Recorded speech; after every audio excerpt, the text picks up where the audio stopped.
அனைவருக்கும் வணக்கம். என்னுடைய லைஃப் ஸ்டைல் பத்தி வீடியோஸ் அப்லோட் பண்ணிட்டு இருக்கேன். முந்தைய வீடியோவோட லிங்க் டிஸ்கிரிப்ஷன்ல கொடுத்துருக்கேன், பார்த்து தெரிஞ்சுக்கோங்க. என்னோட தம்பி பசங்களோட காது குத்துற ஃபங்க்ஷனுக்கு என்னுடைய 2 தங்கச்சியுமே வந்திருந்தாங்க. ஃபங்க்ஷன் முடிஞ்சு கொஞ்ச நேரம் கழிச்சு என்னுடைய பெரிய தங்கச்சி மட்டும் அன்னைக்கே ஊருக்கு போயிடுச்சு. சின்ன தங்கச்சி மறுநாள் காலையில 10 மணி பஸ்க்கு ஊருக்கு போறோன்றது போல சொன்னதால அன்னைக்கு நைட்டு எங்க வீட்லயே தான் என்னுடைய சின்ன தங்கச்சி அப்போ நைட்டு கேட்டுச்சு என்னுடைய அம்மா கிட்ட, ஏம்மா அவ்வளோ துணி சேர்த்து வச்சிருக்கிற, கிட்டத்தட்ட 10 நாள் துணி இருக்கும் போல இருக்கே, அவ்வளோ துணி சேர்த்து வச்சிருக்க, இப்படி எல்லாம் நீ சேர்த்து வைக்க மாட்டியே, ஏன் என்ன ஆச்சுன்னா, ஏன் அப்பாக்கும் அம்மாக்கு சண்டை? ஆமா, இவங்க சண்டைக்கும் துணி துவைக்கிறதுக்கும் என்ன காரணம் அப்படின்னு கேட்டுச்சு. அம்மா மாமி வீட்டுல வாஷிங் மிஷின் வாங்கிட்டாங்க, அதை பார்த்ததுல இருந்து நம்ம வீட்டுக்கும் வாஷிங் மிஷினும் வேணுமா ஃப்ரிட்ஜும் வேணும்னு சொல்லி கேக்குறாங்க அப்படின்னு. ஒன்னே வாங்கி கொடுக்க மாட்டாங்க, இதுல வேற உங்களுக்கு ஃப்ரிட்ஜ் வேற வாஷிங் மிஷின் வேற. இல்லம்மா, நான் அது ஒரு சபதமாவே எடுத்துக்கிறேன், வாஷிங் மிஷின் வாங்கி கொடுக்காம நான் எந்த துணியுமே துவைக்க மாட்டேன். அப்படியே கட்டி கட்டி வச்சுட்டா என்ன பண்ணுவேன் ட்ரெஸ்ஸுக்கு அப்படின்னு.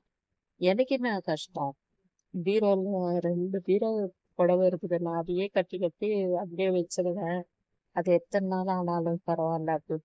சரி உனக்கு ஓகே, ஜெயாக்கு என்ன பண்ணுவேன்னா, இருக்கிற நைட்டுங்கள வரைக்கும் போடுவேன், அதுக்கப்புறம் என்ன பண்ணுவேன்னா போய் கடையில கூட எடுத்துன்னு வருவேன்னு தவிர ஜெயாக்கு கூட அந்த அழுக்கு நைட்டி எல்லாம் எடுத்து போட மாட்டேன் அப்படின்ட்டு சொல்லிட்டு அன்னைக்கு நைட்டு எல்லாமே பேசி முடிச்சுட்டு படுத்துட்டேன்.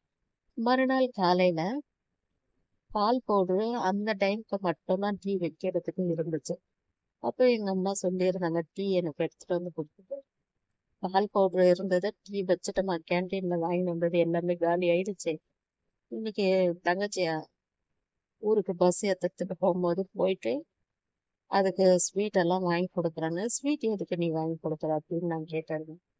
இல்லம்மா, காது குத்துற ஃபங்க்ஷன்ல எதுவும் ஸ்வீட் எல்லாம் கொடுக்கலையான்னு கேட்பாங்க, நம்ம போய் எப்படி பிரச்சனை இருக்கும்போது அவங்க வரிசையில வச்சு எடுக்க முடியும், நான் ஸ்வீட் எதனா வாங்கி கொடுத்துட்டேன், அப்படியே போய் பால் பவுடர் வாங்கின்னு வரேன் அப்படின்ட்டு சொல்லிடுறாங்க. சரி, அதே போலவே காலையில சாப்பாடெல்லாம் ரெடி பண்ணிட்டு என்னுடைய தங்கச்சி கிளம்புறதுக்கு ரெடி ஆகிட்டு இருக்கும்போது எங்க அப்பா கிட்ட எங்க அம்மா கேட்டாங்க, நான் இந்த பொண்ணை போயிட்டு பஸ் ஏற்றிட்டு வரேன், வரும்போது பால் போட்டு வாங்கிட்டு வரேன், காசு தரேன். அதுக்கு சண்டை போட்டாரு. அவரு ரொம்ப அதிகமா பேசவே எங்க அம்மாக்கு கோவம் வந்துட்டு, பால் போட்டு காசு தேவைப்படுறது, நானே வாங்கிட்டு வரேன்னு சொல்லிட்டு எங்க அம்மா எடுத்துட்டு போயிட்டாங்க. என்னுடைய தங்கச்சி ஊருக்கு கிளம்பிடுச்சு. அது போயிட்டு கொஞ்ச நேரம் கழிச்சுதான் அம்மா வந்தாங்க. வரும்போதே காலை எடுத்து வாசல்ல வைக்கும் போதே சொன்னாங்க, உங்க அப்பா பண்ற இதுக்கும் என் உடம்பு இருக்கிற கஷ்டத்துக்கும் இந்த வாட்டி எனக்கு ஏதோ ஆக போகுது அப்படின்னு. ஏன் என்ன ஆச்சு அப்படின்னு, அந்த பாரு பால் போட்டு வாங்க போற கடையாண்ட இந்த குச்சி குத்தி இந்த கால்ல இந்த குறுக்கு உடஞ்சி ரத்தம் எப்படி வருது பாருன்னு. ஏமா பார்த்து நடக்கூடாதாங்க, ஏமா போகும்போதேதான் 1008 சாதனம் விட்டு அனுப்புறாங்க, அப்படியே போய் பஸ்ல கூட ஏத்திக்கலாமான்னு கூட கிடக்குது, நீ ஒருத்தி அனாதி ஆயிடுவியே, அந்த ஒரு இதுக்காக தான் நான் என் உயிரை கையில பிடிச்சிட்டு இருப்பேன் அப்படின்னு. அதுக்கப்புறம் நான் சொன்னேன், சரி நீ போய் படு அப்படின்னு.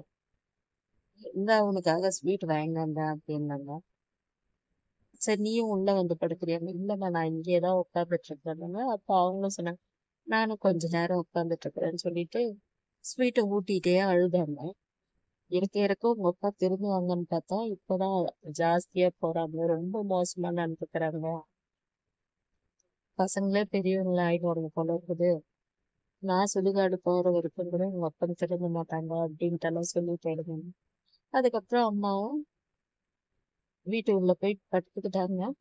நான் பந்தல் நிழல் இருக்கிறதால வெளியவே உட்காந்துட்டாங்க. அதுக்கப்புறம் பந்தல் எடுத்துட்ட பிறகுதான் எனக்கு அப்படியே தலை மேல இருந்து ஏதோ ஒரு வெயிட் ஏற்ற மாதிரியே இருந்துச்சு. ஆனா பந்தல் போட்டது எனக்கு அவ்வளோ ஒரு பயமாவே இருந்துச்சு. அதுக்கப்புறம் அன்னைக்கு நைட்டு முடிஞ்சிருச்சு. மறுநாள் காலையில எங்க அப்பாவுக்கு அளவுக்கு அதிகமான ஜுரம். அது எதுக்கு அந்த ஜுரம் வந்துச்சுன்னு தெரியல. ஜுரமும் இருக்கு, வேர்த்து வேர்த்து கொட்டுது, வீசிங்கும் அதிகமா இருக்குது. இப்படி சண்டை போட்டவங்க ஆனா எங்க அப்பாவுக்கு உடம்பு சரியில்லைன்னும் போது அவங்களும் ரொம்ப கேர்ஃபுல்லா பாத்துக்கிட்டாங்க. சாப்பாடு கொடுக்கறது, கஷாயம் போட்டு கொடுக்கறது எல்லாமே. 2 நாள் ஆகியும் செட் ஆகல. 3வது நாளும் செட் ஆகல. அப்ப உடனே எங்க அம்மா எனக்கு சாப்பாடு ஊட்டும்போது சொன்னாங்க, எனக்கு என்னவோ உங்க அப்பா இந்த வாட்டி தவறிடுவாரு போல இருக்கு. அந்த மாதிரிதான் தோணுது மாமி. ஆமா அப்படின்னா, இல்ல அப்படிதான் தெரியுது. என்னம்மா நீ இவ்வளவு ஃபீல் பண்ற?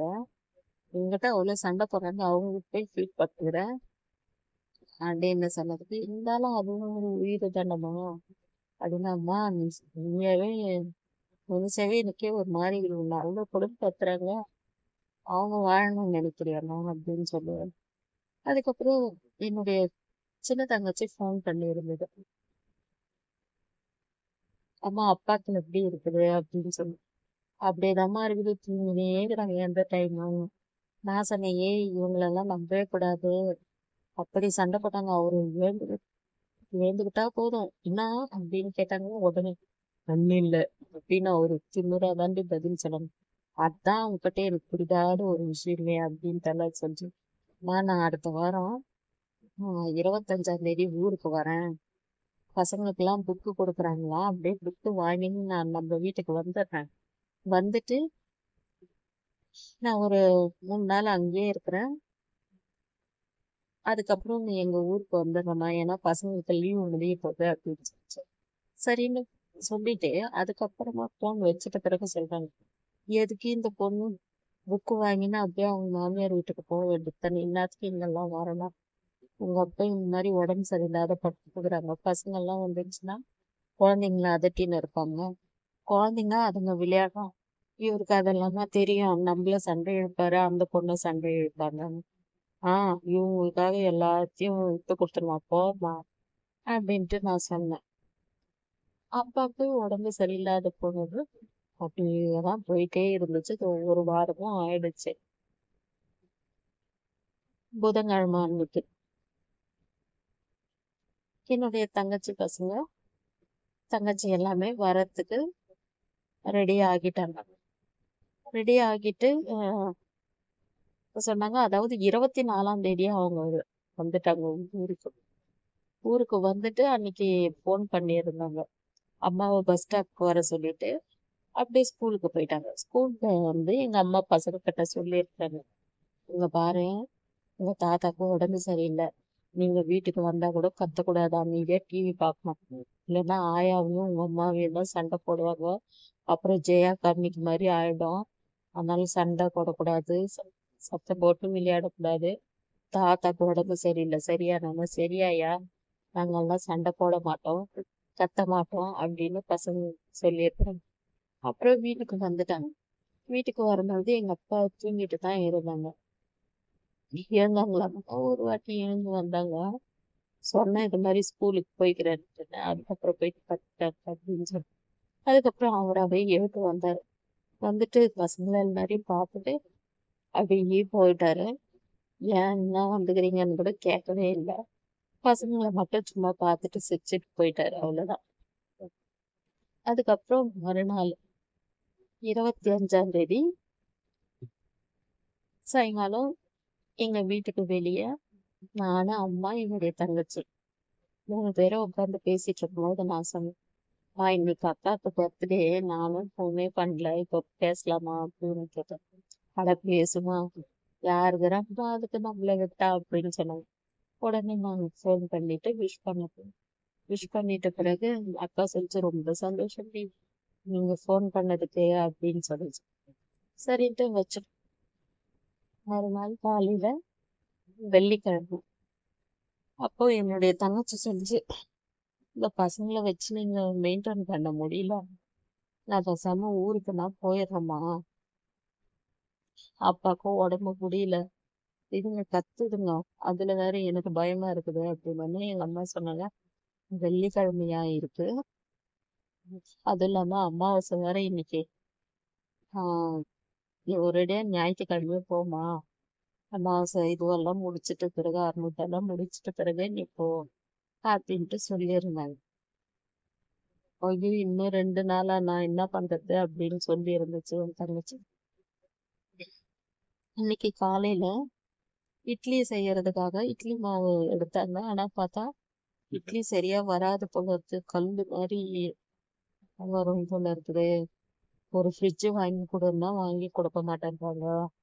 இதை வேணாம் நம்ம வச்சிடலாம் அப்படின்னோம்னா, நீங்க எதனா இட்லி வாழ்க்கமா பசங்களுக்கு ஹோட்டல்ல அப்படின்ட்டு சொன்ன உடனே எங்க அப்பா திட்டினாங்க. ம் அப்ப இவ்வளவு மாவு வேஸ்டா எடுத்துட்டு போய் ஊத்துக்கறியா, சுடு, யாருக்கும் ஒன்றும் ஆகாது அப்படின்னு. அப்புறம் என்னுடைய தங்கச்சியை பார்த்துட்டு இட்லி இந்த நல்லாதாம்மா இருக்குது அப்படின்ட்டு சொல்லுச்சு. ஆனா இந்த காலையில சண்டையே அப்புறம் ஒரு 9:30க்கும் தொடங்குச்சு. இன்னைக்கு வெள்ளிக்கிழமை வீடு கூட துடைக்காம நீ என்ன பண்ற? ஏன்? மண்ணு சாப்பிட போறோம் உடம்பு தானே, எதுக்கு நீ இவ்வளோ அப்படியே கேர்ஃபுல்லா பாத்துக்கணும்னு நினைக்கிற? நீ உலகத்துல இருந்து என்ன பிரயோஜனம் அப்படின்னு சொல்லி எங்க அம்மாவை எங்க அப்பா திட்டினாங்க. வீடு துடைக்க சொல்லி. எங்க அம்மா அவங்க அம்மா வீட்லயே வேலை செஞ்சது கிடையாது. அப்படி இருக்கும்போது அவங்களால முடிஞ்சிச்சுன்னா செய்வாங்க, முடியாத பட்சத்துல இவங்க செய்வாங்க. ஆனா நான் ஏன் செய்யணும்ன்றது அவருக்கு. அப்ப எங்க அம்மா அழுதுகிட்டே என்கிட்ட சொன்னாங்க, "இது பாரும்மா, அந்த இட்லி உனக்கு செட் ஆகாது. நான் வேணும்னா உனக்கு தோசை எல்லாம் செஞ்சு தரேன், சாப்பிட்றேன்." வேணாம், எனக்கு எதுவுமே இல்லை. அட சாப்பிடுமா, என் சண்டை காலத்துக்குமா இருக்கும். இந்த பாரு, இப்படியே உங்க அப்பம் பண்ணின்னு இருக்கட்டும்.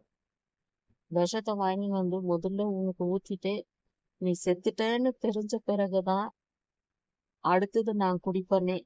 ஏன்னா 2 பேரும் ஒண்ணா குடிச்சிட்டு உன் உயிர் போகாம போயிடுச்சுன்னா, அதுக்கப்புறம் நானும் செத்துட்டு நீ எவ்வளவு கஷ்டப்படணுமோ அதெல்லாம் எனக்கு வேணாம். நான் போய் சேர்ந்துட்டேன்னா கூட உனக்கு எதுவுமே யாரும் பாத்துக்க மாட்டாங்க அப்படின்ட்டு எல்லாம் சொன்னாங்க.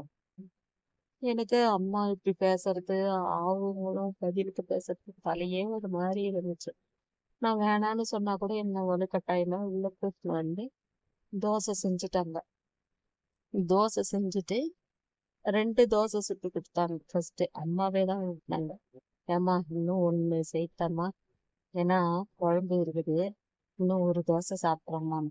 அப்பவே டைம் பார்த்தா 10:15 ஆயிட்டு இருந்துச்சு. எனக்கு அந்த டைமுக்கு சாப்பிட்றதுக்கு ஒரு மாதிரியா இருந்துச்சு. சரி, அம்மா கேட்குறாங்களேன்னு சொல்லிட்டு 3 தோசை சாப்பிட்டேன். 3 தோசை சாப்பிட்ட பிறகு எனக்கு அளவுக்கு அதிகமான தூக்கம். அது ஏன்தான் எனக்கு அவ்வளோ தூக்கம் வந்துச்சுன்னே தெரியல. நான் தூங்க போயிட்டேன். எங்க அப்பாவுக்கு உடம்பு கொஞ்சம் நார்மலா இருக்கிற மாதிரி தெரியுது. நான் குளிக்க போறேன், இந்த வீடெல்லாம் தொடச்சதால அப்படின்ட்டு டக்குனாரு அவரு குளிக்கிறதுக்கு போயிட்டாரு. எங்க அம்மா அதுக்குள்ள என்ன பண்ணிட்டாங்க, சாம்பாரெல்லாம் செஞ்சுட்டாங்க. சாம்பார் செஞ்சுட்டு அப்பளம் ஏதோ வறுத்திருக்கிற மாதிரி இருக்கு. எனக்கு எழுந்துக்கணும்னு தோணுதே தவிர, ஆனா என்னால எழுந்துக்க முடியல, அளவுக்கு அதிகமான தூக்கம். அப்போ எங்க அம்மா எங்க தங்கச்சி பசங்க கிட்ட கேட்டு விடுறாங்க, ஒரே ஒரு பீஸ் கொடுங்களாம்ப்பா, எங்க ஜெயாக்கு தான் கொடுங்களாம் அப்படின்னு ஒன்னே. எங்க தங்கச்சி இது நடு பொண்ணு சொல்றாங்க, எங்க ஆயா கொடுத்தமிச்சோம் மாங்காய் பழம் இது, இதெல்லாம் நாங்க தரமாட்டோம் ஜெயாக்கு அப்படின்ட்டு சொன்னேன்.